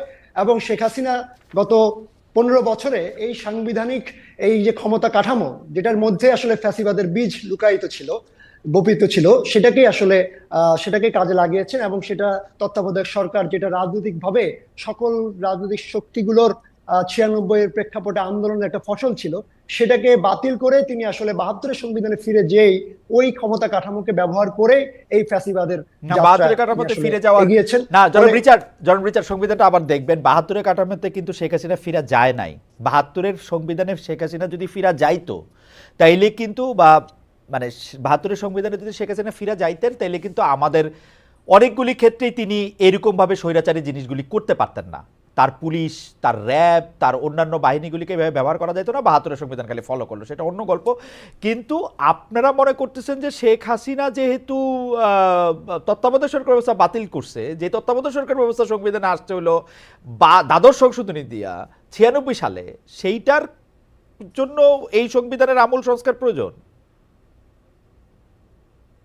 জনাব রিচার্ড, মানে তত্ত্বাবধায়ক সরকার ব্যবস্থার জন্য সংবিধানের সংস্কার ব্যবস্থা প্রয়োজন? না না, আমরা বলতেছি যে তত্ত্বাবধায়ক ছিল একটা জোড়াতালির সমাধান, অর্থাৎ এখানে সংবিধানটাই গণতান্ত্রিক না। আমরা একটা গণতান্ত্রিক সংবিধান নির্মাণের পক্ষে, এবং আমরা মনে করি যে সংকটগুলো রাজনৈতিক মহলে তৈরি হয়েছে বাংলাদেশে, যে এই সংকটকে পুঁজি করে এখানে ভোটাধিকার কেড়ে নেওয়া হয়েছে, এখানে প্রতিষ্ঠানগুলোকে ধ্বংস করা হয়েছে, এখানে একটা জবরদস্তির ক্ষমতা চাপিয়ে দেওয়া হয়েছে গণমানুষের উপরে, সেটার মূল হচ্ছে সংবিধানের গণতান্ত্রিক সংবিধান না থাকা।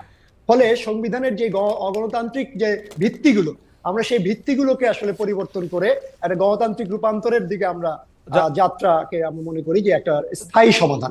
সেখানে তত্ত্বাবধায়ক একটা বন্দোবস্ত ছিল, কিন্তু আজকে বাংলাদেশের 24 প্রেক্ষাপটে পরবর্তী বাস্তবতায়, এতদিনের লড়াই এবং অভিজ্ঞতার বাস্তবতায় আমরা মনে করি এই লড়াইটাকে একটা রাষ্ট্রে একটা গণতান্ত্রিক সংস্কারের লড়াইয়ে রূপান্তর করা প্রয়োজন। জনাব রিচার্ড, আমি একটু আমার 2 পয়সা এখানে দিয়ে রাখি।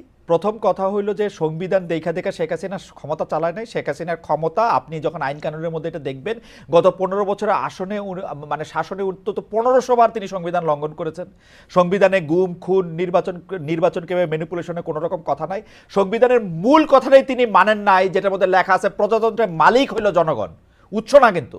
প্রজাতন্ত্রের মালিক হলো জনগণ। তিনি সব ক্ষেত্রে সব জায়গায় বলেছেন আমি বিশ্ববিদ্যালয় দিয়েছি, টেলিভিশন দিয়েছি, উনি নাকি দিয়েছেন এগুলা। ভাই, এখানে আমাদের প্রশ্ন হচ্ছে যে একটা সরকারের যেই প্রবণতা হিসেবে, বাংলাদেশের রাজনীতির প্রবণতা হিসেবে আমরা যদি এটাকে অ্যাড্রেস করি, যে কোনো একটা দল ক্ষমতায় গেলে মনে করে যে ক্ষমতাটা তার জমিদারি, তাহলে এই জমিদারি ব্যবস্থাটাকে অ্যাজ এ জনগণ, as a voter, as a citizen, নাগরিক, আমরা কিভাবে চ্যালেঞ্জ করবো? আমাদের চ্যালেঞ্জ করার জায়গাটা প্রতিষ্ঠান কি এখানে আসলে জনাব রিচার্ড, আমি এটা বলতে পারি আমরা বর্তমান সংবিধান দিয়ে এটা আসলে চ্যালেঞ্জ করতে পারি, এবং আমরা সংবিধানটাকে যদি ভালো করতে করতে স্ক্যান্ডিনেভীয় সংবিধান বা আমেরিকান সংবিধান বা কোনো একটা মানে কি বলবো অলৌকিক সংবিধানও করে ফেলি, তাইলেও কোনো লাভ হবে না। এখনকার সংবিধানে আমরা এই ক্ষমতাটাকে চ্যালেঞ্জ করতে পারি। এটা হচ্ছে আমার 2 পয়সা আমি দিয়ে রাখলাম। আপনার সাথে এটা নিয়ে আবার আমার পরে কথা হবে নিশ্চয়ই, নানা সময় এগুলি নিয়ে আসলে কথা বলতেই হবে। কারণ হচ্ছে যে কাগজ বা বই মানুষকে স্বৈরাচারী করে না, মানুষ স্বৈরাচারী হয় অন্য কারণে। আমরা এই প্রশ্নটা আমরা একটু করতে চাই যে একটা সমীকরণ নিয়ে সোশ্যাল মিডিয়াতে খুব আলোচনা হতেছে জনাব মঞ্জুরুল ইসলাম, সেটা হচ্ছে বিএনপি জাতীয় নির্বাচনের জন্য খুব মুখায় আসে, কিন্তু ছাত্রদল এখনই ডাকসু নির্বাচন নিয়ে আগ্রহী না, যতটা জানা যাচ্ছে। অন্যদিকে জামাতে ইসলামী অন্তর্বর্তী সরকারকে বিএনপির চেয়ে বেশি সময় দিতে চায়।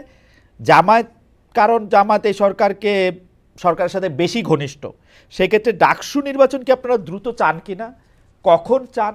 এবং আরেকটি কথা বলা হইতেছে, এইটা আপনার অবজারভেশন একটু জানতে চাই, যে বাংলাদেশের সকল শিক্ষা প্রতিষ্ঠানে বা বেশিরভাগ পাবলিক বিশ্ববিদ্যালয়গুলিতে উপাচার্য বা যারা ডিন হচ্ছেন, উপাচার্য হচ্ছেন, যাদেরকে ফ্যাকাল্টিতে গুরুত্বপূর্ণ দায়িত্ব দেওয়া হচ্ছে, প্রভোস্ট যাদের করা হচ্ছে, তারা সবাই শিবির বা জামায়াতের লিস্ট থেকে আসছেন। তো জনাব মঞ্জুরুল ইসলাম ভাই, আমরা একটু আপনার কাছ থেকে একটু জানতে চাইবো যে এই ব্যাপারটা আসলে কতটা সত্য। প্রথম কথা হচ্ছে আপনারা ডাকসু ইলেকশন চান কিনা, দ্বিতীয় কথা হচ্ছে যে আপনারা লিস্ট দিচ্ছেন কিনা, কোন স্যার কোন দায়িত্ব পাবেন, আপনারা দিচ্ছেন কিনা, জামাত ইসলামী দিচ্ছে কিনা। তার আগে একটু জানিয়ে রেখে, আমাদের এই অনুষ্ঠানটা চ্যানেল 24-এর সরাসরি সম্প্রচার করা হচ্ছিল। চ্যানেল 24 তাদের টপ অফ দ্য আওয়ার নিউজের জন্য ক্ষমা করবেন, টপ অফ দ্য আওয়ার নিউজের জন্য তাদের চলে যেতে হবে। আমরা একটু আগেই জানিয়ে রাখলাম, আর 2 মিনিট পরে তারা হয়তো চলে যাবেন। আপনার কথার মাঝখানে আমরা চ্যানেল 24-কে গুড বাই বলে দেবো। আপনি একটু আমাদের প্রশ্নের একটু জবাব দেন, আপনার লিস্ট দিচ্ছেন কিনা।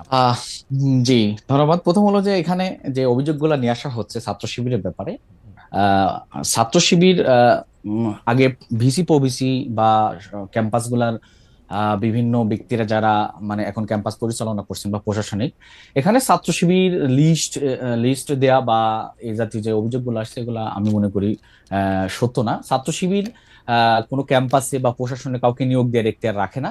এটা এখতিয়ার হলো সরকারের বা এই মন্ত্রণালয়, যে মন্ত্রণালয়টা হলো শিক্ষা সাথে রিলেটেড বা ইউজিসি, তারা এটা নিয়োগ দিয়ে থাকে। কাজে এখানে ছাত্র শিবির বা অন্য কেউ জড়িত আছে কিনা এটা আমার জানা নেই। ইসলামী ছাত্র শিবির জড়িত নাই এই ব্যাপারে, আমি স্পষ্ট করে বলতে পারি। দ্বিতীয়ত হলো যে জামাতের সাথে সরকারের ঘনিষ্ঠতার ব্যাপারে আমার মনে হয় জামাতের আমির বা জামাতের যারা কর্তা ব্যক্তি আছেন তাদেরকে প্রশ্ন করলে সবচেয়ে তারা ক্লিয়ার করতে পারবেন। আমি আমার জায়গা থেকে বলতে পারি যে এই সরকারের সাথে আমাদের কোনো সম্পৃক্ততা নাই। সরকার নিয়মতান্ত্রিক ভাবে সরকার গঠন করা হয়েছে, ছাত্রদের আন্দোলনের বহিঃপ্রকাশ, বিপ্লবী সরকার বলি বা যে সরকারি যেটা ভাবে মনে করেন। এখানে আমাদের সাথে সরকারের বা আমরা ক্যাম্পাসে VC, vice chancellor, proctor, treasurer ইত্যাদি নিয়োগের ক্ষেত্রে আমাদের সম্পৃক্ততা নাই। আমরা মনে করি যে নিয়মতান্ত্রিক ভাবে এটা নিয়োগ হচ্ছে। ডাকসু নির্বাচন নিয়ে আমি আমাদের কথাটা বলতে চাই। ডাকসু নির্বাচন নিয়ে আমরা আমাদের বক্তব্য স্পষ্ট করার চেষ্টা করে যাচ্ছি যে ডাকসু নির্বাচনে ইসলামী, শুধু ডাকসু নির্বাচনই না, প্রত্যেক ক্যাম্পাসেই ছাত্র সংসদ নির্বাচনের ব্যাপারে আমরা চাই দ্রুত সময়ের ভিতরে নির্বাচন হওয়া উচিত। এই জন্য হওয়া উচিত। বিগত দিনে ক্যাম্পাস, আমি যদি বলে থাকি তাহলে খুব অসত্য হবে না যে প্রায় আপনার থেকে 10টা সেকেন্ড একটু সময় নেই, আমরা চ্যানেল 24 তার টপ অফ দ্য নিউজে চলে যাক। আমরা আবার ফিরে আসি, আমাদের আলোচনাটা আমরা আরেকটু দীর্ঘ করব। আমি শুধু মাঝখান দিয়ে একটু বলি, মঞ্জু ভাই, আপনি কি এই জাতীয় ইলেকশন হওয়ার আগে ডাকসু নির্বাচন চান? না, সেটা আমি বলতেছিলাম, সেটা আমি বলতে চাচ্ছি, জি বল। সেটাই বলতে চাচ্ছি জি, যে বিগত 30 বছরে ছাত্র সংসদ নির্বাচন হয় নাই, এক্সেপশনাল ঢাকা ইউনিভার্সিটি ডাকসু নির্বাচন নুরুল হক নূরদের সেই নির্বাচন ব্যতীত আর নির্বাচন গুলা বাংলাদেশে হয় নাই।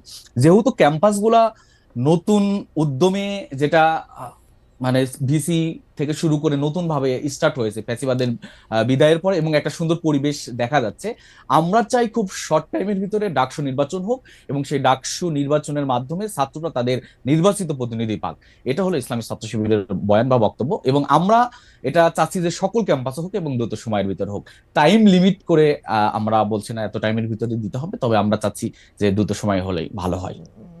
আবার একটু যদি মানে আবার যদি একটু মানে এটা এটা যদি এরকম হয় যে জাতীয় নির্বাচন হয় নাই, তারপরেও ডাকসু নির্বাচন দিলে ঠিক আছে, সেটা আপনি মনে করেন? বা ডাকসু নির্বাচন আপনি চান কিনা, জনাব মঞ্জু? হ্যাঁ, জি, না, আমি বলি, হ্যাঁ, যে এখানে ডাকসু নির্বাচন ফ্যাসিবাদ বিরোধী আন্দোলনের মূল নেক্সট ইলেকশন গুলো আসবে, গভর্নমেন্ট ইলেকশন থেকে শুরু করে আদার্স ইলেকশনে, এই জায়গায় আমি মনে করি যে নির্বাচন যথার্থ হওয়ার স্বার্থে ছাত্রদের মাঠে ময়দানে ঐক্য ভূমিকাও আমি মনে করি প্রয়োজনের আলোকে হতে পারে। এই জন্য আমি মনে করি আরো বেশি দরকার, এবং দীর্ঘ সময় নিয়ে যে একটা নেতৃত্বের গ্যাপ হয়ে গেছে, ছাত্র ক্যাম্পাস থেকে ছাত্র নেতৃত্ব উঠে আসা, রাজনীতিতে সম্পৃক্ত হওয়া, এই কালচারটা বন্ধ হওয়ার কারণে দীর্ঘ গ্যাপটা যদি আমরা দ্রুত দূর করতে চাই, আমি মনে করি যে দ্রুত সময়ের ভিতরে এই ডাকসু নির্বাচন সহ সকল ক্যাম্পাসের নির্বাচন হওয়া উচিত। ওকে, থ্যাংক ইউ সো মাচ। আমি হচ্ছে যে শেষ প্রশ্ন নিয়ে আসছি জনাব রিচার্ড আপনার কাছে। একজন সমন্বয়ক ছাত্র শিবির নেতা হিসেবে নিজেকে সক্রিয় করছেন, তিনি আর সমন্বয়ক নাই, তিনি ছাত্র শিবিরে চলে আসছেন। অন্যদিকে একজন সমন্বয়ক ছাত্র ফেডারেশন ছেড়ে বৈষম্য বিরোধী ছাত্র আন্দোলনে যোগ দিয়েছেন, তিনি বলছেন যে তিনি আর ছাত্র ফেডারেশনের সঙ্গে নাই। মানে দুইটা অবস্থান কিন্তু দুই রকম। একজন সমন্বয়ক ছিলেন, সমন্বয়ক ছেড়ে তিনি আবার ছাত্র শিবির করতে চেয়েছেন। এই বৈপরীত্যটা আসলে কেন? আরেকজন ছাত্র ফেডারেশনের নেতা ছিলেন, সেইখান থেকে সমন্বয়ক হয়েছিলেন, এখন আবার মানে বৈষম্য বিরোধী সমন্বয়কের দায়িত্ব পালন করতে চান ফেডারেশন ছেড়ে। আপনাদের আস্থার জায়গায় ঘাটতি আছে কিনা? এই ক্ষেত্রে খালেদ ভাই, মানে ঠিক কে আসলে সমন্বয়কের দায়িত্ব ছেড়ে ছাত্র শিবিরে যোগ দিয়েছে? সমন্বয়কের দায়িত্ব ছেড়ে ছাত্র শিবিরে যোগ দিয়েছেন তো এই যে ঢাকা বিশ্ববিদ্যালয় শাখা ইসলামী ছাত্র শিবিরের সভাপতি সাদিক কায়েম। এই ক্ষেত্রে আমার মনে হয় যে একটু ভুল তথ্য আছে, কারণ এখানে মঞ্জু ভাই আছেন, উনিও বলতে পারবেন। সাদিক কি আসলে বৈষম্য বিরোধী ঘোষিত সমন্বয়ক ছিলেন কিনা? হ্যাঁ, 56 জনের একজন ছিলেন তো, আমাদের কাছে তথ্য হচ্ছে 56 জনের একজন ছিলেন। আচ্ছা, এই বিষয়ে আমরা আসলে ওইভাবে বৈষম্যের পক্ষ থেকে পাবলিকলি কোনো ইয়ে পাই নাই, বরং আমরা উল্টোটা শুনেছি। তবে আমরা উমামা ফাতেমার প্রশ্নে যেটা আপনি জানতে চাইলেন, উমামা ফাতেমা আমাদের একজন চৌকস এবং সৎ নিষ্ঠাবান একজন রাজনৈতিক কর্মী। ছাত্র ফেডারেশনের বিশ্ববিদ্যালয় জীবনের শুরু থেকে তিনি আমাদের সাথে যুক্ত আছেন, এবং একটা প্রতিকূল পরিবেশে একদম 7ই জানুয়ারি নির্বাচন, পূর্ববর্তী বাস্তবতা এবং পরবর্তীতে এই জুলাই অভ্যুত্থান পর্যন্ত তার একটা আমাদের সাথে একসাথে যাত্রা আছে। এবং সেই ক্ষেত্রে অভ্যুত্থান যেহেতু একটা নতুন আকাঙ্ক্ষা তৈরি করেছে এবং একটা নতুন পরিসর তৈরি করেছে, সেক্ষেত্রে আমরা ব্যক্তিগত সিদ্ধান্ত হিসেবে তার যে আকাঙ্ক্ষা দাঁড়িয়েছে, আমরা তাকে শ্রদ্ধা করেছি এবং আমরা মনে করেছি যে এই ক্ষেত্রে এই সিদ্ধান্ত তার। আমরা তাকে সাধুবাদ জানাই এবং আগামী ছাত্র রাজনৈতিক জীবনের জন্য আমরা তার প্রতি শুভকামনা জানাই। এবং একই সাথে আপনি যে সংস্কার প্রশ্নে একটা প্রশ্ন আপনি মঞ্জু ভাই করেছে, এই বিষয়ে আমাদের একটা বক্তব্য আছে যে জাতীয় নির্বাচন এবং ছাত্র সংসদ নির্বাচন, এই দুইটা প্রশ্নে আমরা একই অবস্থান দেখতে চাই। এই জায়গা থেকে যে দুইটা প্রশ্নে দুই রকমের অবস্থান আসলে এক ধরনের সুবিধাজনক অবস্থান, এবং এটা আসলে যথাযথ সৎ অবস্থান বলে আমরা মনে করি না। আজকে যেমন জাতীয় নির্বাচনের ক্ষেত্রে আমাদের একটা প্রধান কনসার্ন হচ্ছে যে ভবিষ্যতে যাতে কেউ আসে আবারও নির্বাচিত হয়ে ভোটাধিকারটা কেড়ে নিতে না পারে, তার জন্য প্রয়োজনীয় গণতান্ত্রিক সংস্কার। একই সাথে একটা নির্বাচন কোনোভাবে হলো, কিন্তু পরবর্তীতে আবারও একটা নির্বাচিত সরকার এসে এই নির্বাচনগুলোকে আটকে দিল, যেটা আমরা এর আগে দেখেছি, এমনটা যাতে আমাদের ছাত্র সংসদ নির্বাচনের ক্ষেত্রে না হয়। এবং ছাত্র সংসদ নির্বাচনের মধ্য দিয়ে আমরা যাতে একটা গণতান্ত্রিক ক্যাম্পাস নির্মাণের বা একটা প্রতিষ্ঠান নির্মাণের যে যাত্রা, সেটা যাতে শুরু করতে পারি, তার জন্য এক ধরনের সংস্কার এখানেও প্রয়োজন। এবং এই সংস্কার সবাই যদি আন্তরিক থাকে, বিশ্ববিদ্যালয়ের প্রশাসন যদি আন্তরিক থাকে, আমরা মনে করি এটা খুব দ্রুতই সম্ভব। ফলে এক্ষেত্রে আসলে টাইম লিমিট করার কিছু নেই এবং এটার বিরোধিতারও কিছু নেই। সংস্কার এবং নির্বাচনকে অনেকে মুখোমুখি দাঁড় করানোর চেষ্টা আছে। আমরা এক্ষেত্রে মনে করি যে সংস্কার এবং নির্বাচন কোনটা মুখোমুখি বিষয় না, এটা একটা প্যারালাল প্রক্রিয়া। ফলে মানে সংস্কার করতে আমরা করতে নির্বাচন দিয়ে দেওয়া যাবে জনাব রিচার্ড, তাই না? সংস্কারও করবে, বুঝিনি। নির্বাচনও দিবে, সংস্কার করতে করতে নির্বাচনও দিয়ে দেওয়া যাবে। মানে সংস্কার প্রক্রিয়াটাকে যদি আমরা এগিয়ে নিতে পারি তাহলে আসলে আমরা নির্বাচনের রোড ম্যাপটা আমরা আসলে সাজাতে পারবো। এখানে একটা এখানে কোনো প্রক্রিয়া এগিয়ে না বিরোধ- কাকে বলে, মানে মানে প্রক্রিয়া এগিয়ে না কি, মানে আমরা বলতে চাচ্ছি যে ধরেন আমরা যেটা প্রথম নিয়ে মিটিং concern অনুষ্ঠিত যে হইল, আগামীতে প্রথম সভা অনুষ্ঠিত হইয়াছে, প্রক্রিয়া এগিয়ে গেল, এরকম? প্রত্যেকটা বিশ্ববিদ্যালয় কর্তৃপক্ষ, প্রত্যেকটা রাজনৈতিক সংগঠন তাদের জায়গা থেকে যে সংস্কার প্রস্তাবগুলো সামনে আনছে, এগুলো নিয়ে যদি বিশ্ববিদ্যালয় এবং স্টেক হোল্ডার, ছাত্র সমাজ সবাই মিলে বসে আমরা যদি একটা সিদ্ধান্তে পৌঁছে যাই তাহলে আমরা প্রয়োজনীয় সংস্কারটাকে আসলে সাধন করতে পারি। ওকে, এবং সেক্ষেত্রে গুরুত্বপূর্ণ হচ্ছে উপাচার্যের নিয়োগ প্রশ্নটা। জি, প্রত্যেকটা ক্ষেত্রে আমরা দেখি যে একটা দলীয় শিক্ষক এখানে একটা থাকেন এবং তারা বরকন্দাজ বাহিনী হিসেবে ভূমিকা পালন করেছেন বিগত আওয়ামী লীগের আমলে। এই যে ধারণাটা, এইটা কি আগামীতেও থাকবে কিনা, এই জায়গায় কিন্তু কোনো সংস্কার এখনো আসে নাই। ওকে, ফলে এই সংস্কার প্রস্তাবগুলোকে, অনেকগুলো প্রশ্ন আছে, এগুলোকে ধারণ করা, এগুলোকে তুলে আনা এবং তার মধ্য দিয়ে যেটুকু সম্ভব ঐক্যমত্যের ভিত্তিতে বাস্তবায়ন করা এবং তার মধ্য দিয়ে একটা নির্বাচনের পরিবেশ তৈরি করা। আমরা চাই না। এবং একই সাথে আরেকটা প্রশ্ন যেটা আমরা কোনোভাবে ভুলতে চাই না, সেটা হচ্ছে যে ছাত্রলীগ এখনো তোফাজ্জল হত্যাকাণ্ডের মধ্য দিয়ে আমরা হয়তো একজনকে খুঁজে পেয়েছি বা কয়েকজনকে খুঁজে পেয়েছি যারা হলে ছিলেন তখন। তাহলে আজকে হয়তো তোফাজ্জল হত্যাকাণ্ড হচ্ছে না, কিন্তু আমরা কি আরেকটা তোফাজ্জল হত্যাকাণ্ডের জন্য অপেক্ষা করছি?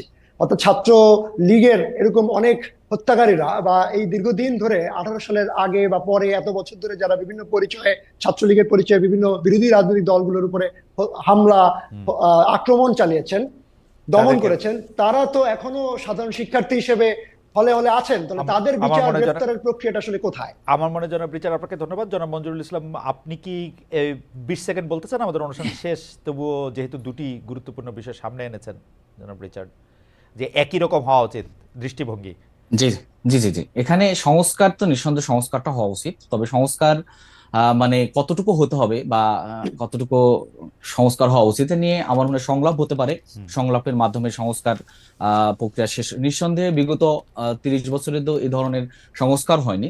সংস্কার অবশ্যই হতে পারে ছাত্র সংসদ নির্বাচনের ক্ষেত্রে, তবে এই সংস্কারটা করতে গিয়ে দীর্ঘ টাইম ক্ষেপণ করে আমরা মানে নির্বাচনটাকে পিছিয়ে দেওয়া।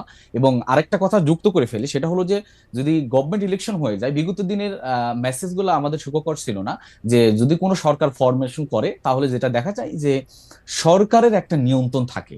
আমরা চাই না যে এরকম কোনো ছাত্র সংসদ হোক, আমরা চাই যে আগে নির্বাচনটা হোক। ঠিক আছে, জনাব মঞ্জুরুল ইসলাম, আপনাকে অনেক ধন্যবাদ, অনেক ধন্যবাদ জনাব মশিউর রিচার্ড।